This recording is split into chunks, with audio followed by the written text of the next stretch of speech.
ولا تموتن إلا وأنتم مسلمون رب اشرح لي صدري ويسر لي أمري واحلل عقدة من لساني يفقهوا قولي اللهم أرنا الحق حقا وارزقنا اتباعه وأرنا الباطل باطلا وارزقنا اجتنابه آمین یا رب العالمین۔ اسلام کی بنیاد 5 چیزوں پر ہے۔ سب سے پہلا کلمہ توحید، جس کے 2 حصے ہیں، ایک اللہ کی خلاقیت، معبودیت، الہیت کے بارے میں ہے، دوسرا رسول اللہ صلی اللہ علیہ وسلم کی رسالت کی گواہی دینا۔ یہ اسلام کی بنیاد کا پہلا حصہ اور انتہائی ضروری حصہ ہے۔ کلمے کا مفہوم بھی بالکل یہی ہے، لا الہ الا اللہ، نہیں ہے کوئی معبود مگر اللہ، محمد رسول اللہ، محمد ہیں وہ اللہ کے رسول ہیں۔ کلمے کے فوراً بعد ہمارے اوپر جو لازم ہے وہ نماز ہے۔ نماز، روزہ، زکوٰۃ اور حج، یہ 5 چیزیں اسلام کی بنیاد ہیں۔ ان 5 میں سے کسی ایک کا انکار کرنا کفر ہے۔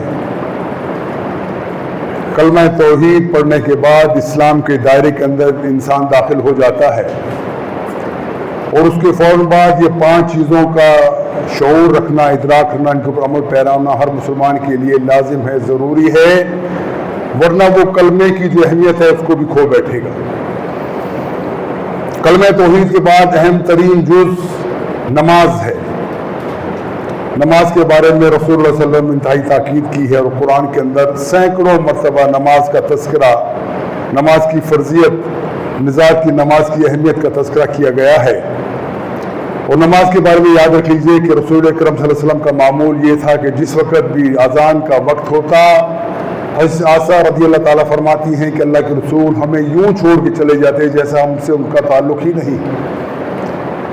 نماز کے لیے فوراً مسجد پہنچتے اور اپنے تمام ساتھیوں کو بھی کہتے کہ تم ہر حال کے اندر نماز پڑھو، تندرست ہو، توانا ہو، مسجد میں آؤ، 5 وقت نماز جماعت کے ساتھ پڑھو۔ اگر بیمار ہو، مسجد نہیں آ سکتے تو گھر میں نماز پڑھو، کھڑے نہیں ہو سکتے بیٹھ کے نماز پڑھو، بیٹھ کے نہیں پڑھ سکتے لیٹ کے نماز پڑھو، لیٹ کے ممکن نہیں ہے تو اشارے سے پڑھو۔ لیکن کوئی مسلمان جب تک اس کے حواس قائم ہیں، عقل اس کی درست ہے، زبان اور دماغ سمجھتا ہے، جانتا ہے، بولتا ہے، اس کے اوپر نماز فرض ہے۔ اس کی اہمیت کے اندازے سے بھی لگا لیجئے کہ رسول اللہ صلی اللہ علیہ وسلم کسی بھی گناہ کبیرہ کے اوپر مسلمانوں کو اسلام سے خارج قرار نہیں دیتے تھے سوائے نماز کے۔ اللہ کے رسول فرماتے ہیں ایک بندہ گناہگار ہے، برائی کرتا ہے، جھوٹ بولتا ہے، سیاکاریاں کرتا ہے، زنا کرتا ہے، لیکن شرک نہیں کرتا، باقی گناہ کرتا ہے، تو وہ بندہ مسلمان رہتا ہے۔ لیکن جو بندہ جان بوجھ کے نماز کو چھوڑ دے، اس کا اسلام سے کوئی تعلق نہیں ہے۔ اس کے بارے میں ائمہ کے مختلف اقوال ہمیں ملتے ہیں۔ امام ابو رحمۃ اللہ فرماتے ہیں کہ جو شخص 5 وقت کی نماز نہیں پڑھتا، اس کو ہمارے قبرستان کے اندر نہ دفنایا جائے، اس کا اسلام سے کوئی تعلق نہیں ہے۔ اور یہ نماز جو ہے عماد الدین ہے، دین کا ستون ہے، اور اس کے بارے میں یہ سمجھ لیجئے کہ اتنا اہم رکن ہے۔ اس کے بارے میں رسول اللہ صلی اللہ علیہ وسلم کی تمام احادیث ہمارے سامنے موجود ہیں کہ اللہ کے رسول نماز کیسے پڑھتے تھے، کیا کیا چیزیں لوازم اس کے اندر تھے کہ ان کے بغیر نماز نقص پیدا ہو جاتا، تمام چیز وضاحت کے ساتھ موجود ہے۔ یہ بھی یاد رکھ لیجئے کہ رسول اکرم صلی اللہ علیہ وسلم نے امت مسلمہ کو نماز پڑھنے کا طریقہ سکھایا اور ارشاد فرمایا صلو کما رأیتمونی اصلی، اے لوگو تم بھی ایسے نماز پڑھو جیسے تم نماز مجھے پڑھتا ہوا دیکھتے ہو۔ جبرائیل علیہ السلام 3 دن مسلسل اللہ کے رسول صلی اللہ علیہ وسلم کے پاس تشریف لاتے ہیں، اللہ کے رسول کو نماز کا طریقہ سکھاتے ہیں، اور یقیناً ہم یہ سمجھتے ہیں کہ وہ نماز کا طریقہ صرف ایک ہی ہے۔ ایک چیز غلط مفہوم ہمارے معاشرے کے اندر پھیلی ہوئی ہے کہ اختلاف امتی رحمہ، امت کے اندر اختلاف جو ہے رحمت ہے، اس سے بڑا جھوٹ ہی کوئی نہیں۔ اختلاف قطعی طور پہ درست نہیں ہے،